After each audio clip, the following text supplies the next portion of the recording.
everyone, welcome back to my channel. For today's video we have part 2 of my chopping block video.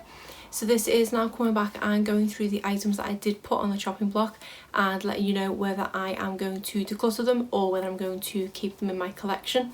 When I first thought of doing this video, I did think it was going to be pretty pointless because some of these items I've been using in my everyday makeup drawer and they've probably had that 1 month to prove themselves and then I've still not been able to make a decision. But I did find the kind of cutthroat aspect of this did help me make my decision, and I am quite happy with the decisions that I've made. So let's run through the products. So starting with the Revolution Conceal and Define Foundation. This is one that is in here because I didn't like how it looked on half of my face. I felt like it looked great from kind of here down, but I just did not like how it looked on my forehead. So this one, after a few times of trying at the beginning of the month, I did decide that I was going to declutter it. I really didn't like the way it looked and that was a decision made. But I've actually recently purchased the other Makeup Revolution foundation, which is the hydration one. I can't remember the exact name. I can't remember if it's Conceal and Hydrate or Hydrate and Define. I really can't remember, but I've recently purchased that. So I thought I would get rid of this and just use that one. But then I had the thought of they are both shade F4 and I might like that one on my forehead but I might not like that on the other half of my face. So I've decided that I can't actually part with this foundation until I've tried the hydration one. If I try that and it works perfectly fine in all areas of my face and I'm completely happy with it, I will then have no problems with decluttering this. It is just because F4 I think is such a good shade match for me, that's why I don't want to get rid of this one. If it is the case that the hydration one only half works for me, at least I've still got this one to go back into to kind of mix and match them together with them being the same shade. So this one was a goner until I purchased that one, so I am keeping hold of this one, but only just about, and only because the hydration foundation has kept it in. The next item was another one by Makeup Revolution, and this is the Vivid Baked Highlighter. This is in the shade Golden Lights, and I did reach for this a few times but I just did not enjoy using it at all. I think because of the baked consistency of it, I feel like it is a little bit more chalky and it is a bit too blinding in a kind of white sense, whereas the two blinding highlights that I use, being the Wet n Wild Mega Glow highlighters, they've got kind of more of a soft shade to them, so even though they are blinding, they are kind of pink and peach shades, so they're not as white, whereas this on the skin can look a bit white. So I've realised there's no point to me keeping it in my collection because I'm not enjoying using it at all, so this is the first one to be decluttered. Next we have this L'Oreal True Match Perfecting Powder. This is just a pressed translucent setting powder. This is one that I've only just made my decision on. Another one that I was determined I was actually going to declutter because I wasn't enjoying using it. I've gone back and forth on this one so many times. I've realised I'm definitely best not using a sponge with it. It does work best with a brush. I've also gone through a few different brushes to try and find the best one, and now I think I have. It is the e.l.f. All Over Powder brush, I think it's called. It's one of the white handle ones, so they're cheaper range. And using that I feel it just diffuses it onto the skin nicely. I did notice the past couple of times having used this, it does have a bit of a shimmer to it. Shimmer's probably the wrong word. I do notice that it does have flecks of something in it that are a bit shiny, but it isn't a shimmery product. It does mattify my skin but also gives it a bit of a glow, which is really weird, and I don't think I'd noticed that before, so I don't know whether the sponge wasn't bringing that out and it is just the brush. But it's kind of made me like it again.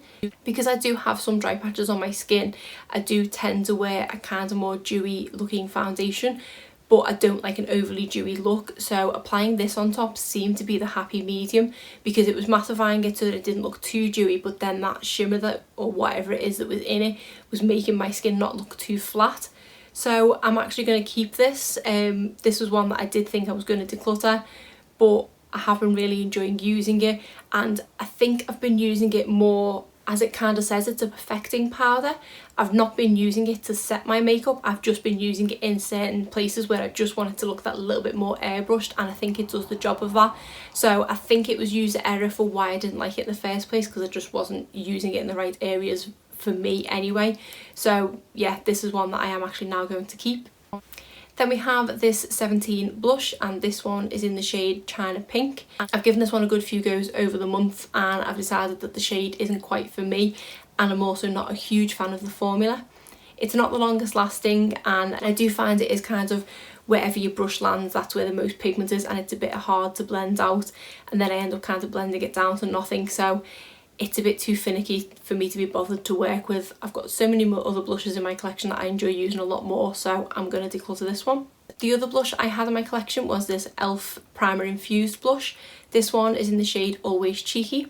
About halfway through the month I had decided I was going to declutter this one, but then I did give it a few more goes and I did find the right medium of the brush size to use so that it didn't end up all over my face. Again, user error, not the fault of the blush at all, because I'm so used to using the Tarte mini blushes. I think I was going with this one a bit too much with my usual big blush brush, but I have come across another smaller brush that I can use with this one, and it does just give me a nice peach glow on the cheeks, and I don't have many other peach blushes in my collection, so I think I'm going to keep hold of this one as well. Plus, because it is that primer infused blush, it does have great lasting power. Next we have the Wet n Wild Comfort Zone eyeshadow palette.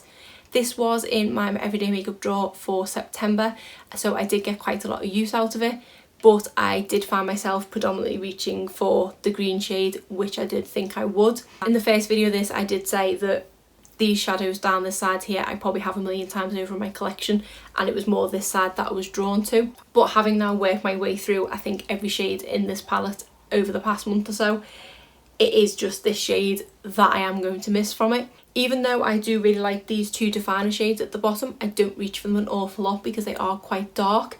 This definer shade here is a duochrome, and don't get me wrong, it is a gorgeous shade, but I just don't reach for it because that kind of shade I'm more inclined to put all over my lid than in my outer V, but I only ever wear shades that dark in my outer V, so it just wasn't working for me in that respect. This crease shade up here is a kind of smoky black with a bit of gold glitter in it. The glitter doesn't translate to the eyes anyway, so again it's not a shade I reach for. So having fully tested it, it is literally this green eyeshadow that makes me want to keep the palette, but I don't feel like I can justify keeping a whole eyeshadow palette just for this shade. So what my intentions are is I am actually going to declutter this palette, but first I am going to try somehow and potentially depot this green shade, because I definitely don't have another green shade like that in my collection. I did think I possibly had a shade like that in the Emily Noel palette because there is a nice green shade in there, but it's just not quite the same, so I do definitely prefer this green.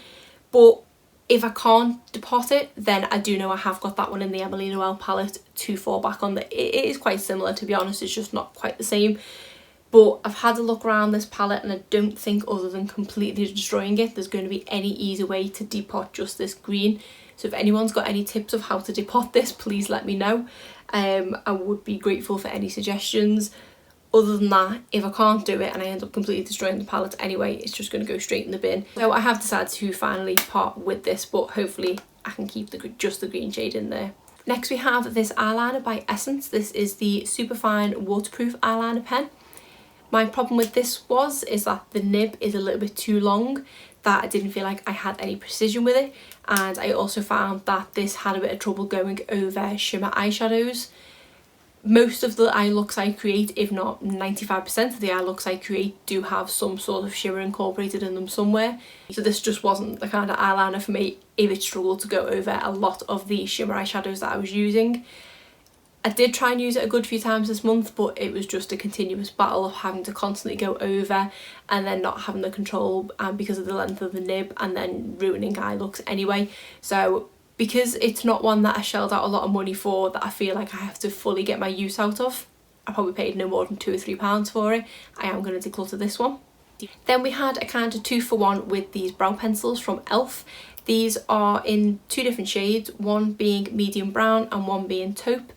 And I couldn't remember what my opinions were on them, but other than I knew neither of the shade matches were quite right. Having tried this medium brown one again, this one is definitely too dark, so this one is getting decluttered. As for the taupe one, I think it is one that I can work with. I did use this quite a few times, and a couple of times I did incorporate it along with the Benefit Goof Proof brow pencil that I use.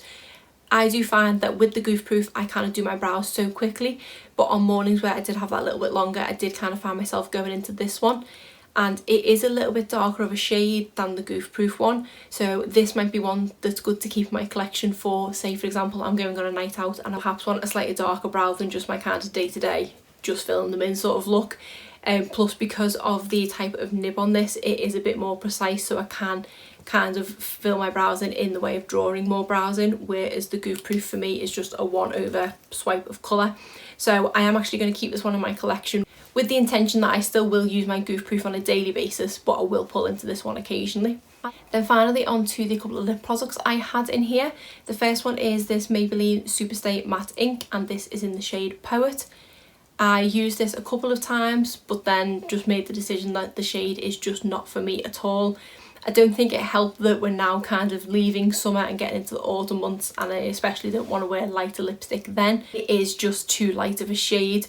This lipstick that I have on now is probably kind of on the lighter shade of the nude that I like, and this one is about 2 shades lighter than that again, so definitely not in my personal preference. It is a shame because I do love this formula so much, and I think it is probably one of my all-time favourite liquid lipstick formulas, but I just don't want to keep it for the sake of the formula when I'm not going to wear it for the shade even in the height of summer. I just don't think I can pull it off, it is too light, so I'm going to declutter this one. And then finally we have this Larizzi liquid lip, and this one is in the shade Tidal. I'm going to get rid of this one too, to be honest. I have so many other liquid lipsticks in my collection that I really like and enjoy using. Even though this one was a really nice colour, I did not like the formula. It was one of those formulas where it didn't fade gracefully and it ended up looking like I just had lip liner on, and it just wasn't a very flattering look. It also had a kind of plasticky scent and taste to it, so it just wasn't overly enjoyable to use.